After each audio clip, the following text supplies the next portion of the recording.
The twins.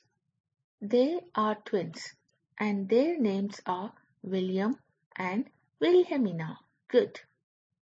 When Mr. Good was told about them, he lit a cigar and said, "I shall call the boy William, after myself." And then he thought for a long time, and said, "And I shall call the girl Wilhelmina, after her brother." He threw his cigar away, and went and told Mrs. Good, who had wanted to call them John and Jane. Mrs. Good said, "Very well, dear, but I don't like the name of William, and I shall call my dear little boy Billy for short."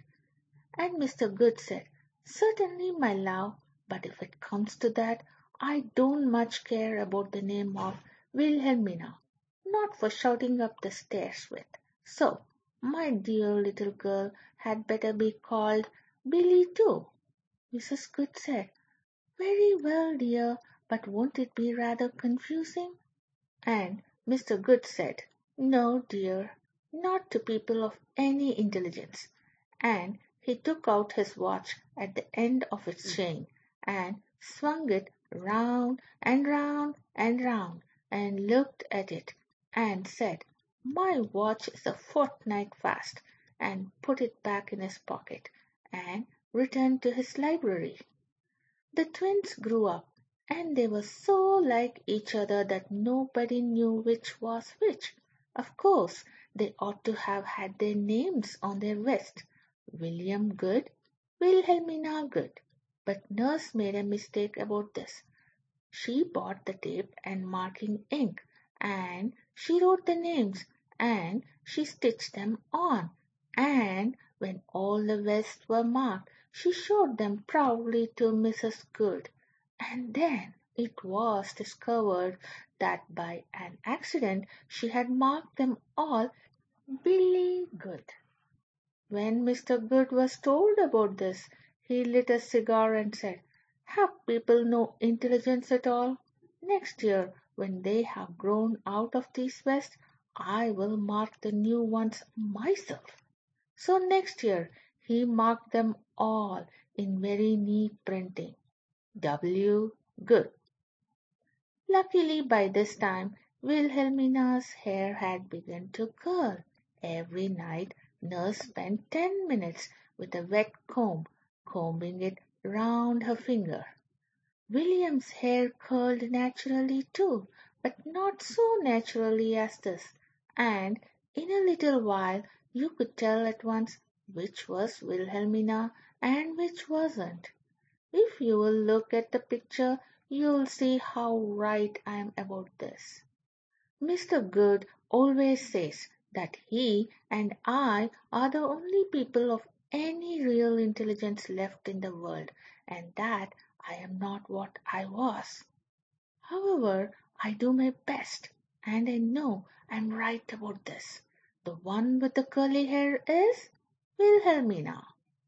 One night, when they were fast asleep like good children, Wilhelmina said, "I am very clever.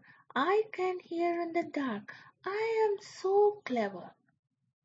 "I am as clever as anything," said William. "I am too clever." "I can hear snails breathing," said Wilhelmina. "I can hear snails not breathing," said William. Wilhelmina thought again. "I can hear somebody out of the window calling Billy," she said. "I told him to do it," said William. "I'm going to see what he wants," said Wilhelmina. "Yes, I am," said Wilhelmina. "Shall I?" said Wilhelmina. "I think he meant you," said Wilhelmina. "He meant you," said William. "He says it in a different sort of voice when he means me." "You are afraid to go," said Wilhelmina. "I am not afraid, but he gets very angry when the wrong person goes." "He has a long red cap with a tassel on it," said Wilhelmina. "He has a long beard and green stockings," said William. "I am going to see him," said Wilhelmina firmly. "So am I going to see him. I'll go if you'll go. I'll go if you'll go. Let's both go." Yes, let's both go. Very unwillingly they got out of bed and stood hand in hand on the nursery floor.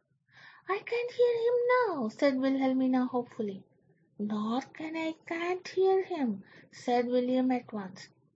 Yes, I can, said Wilhelmina unexpectedly. Because I'm so clever I hear so well. So can I, said William quickly. They moved a little closer to the window.